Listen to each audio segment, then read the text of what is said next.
train করাইছে খুললো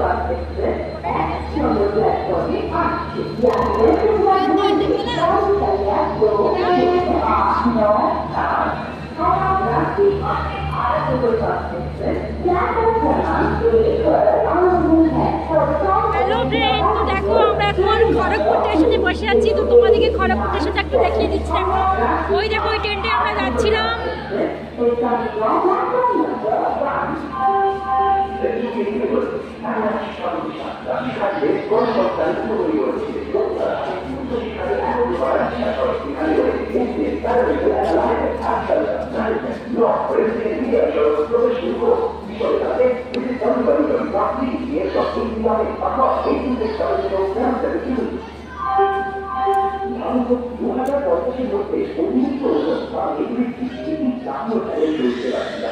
আমাদের স্বাস্থ্য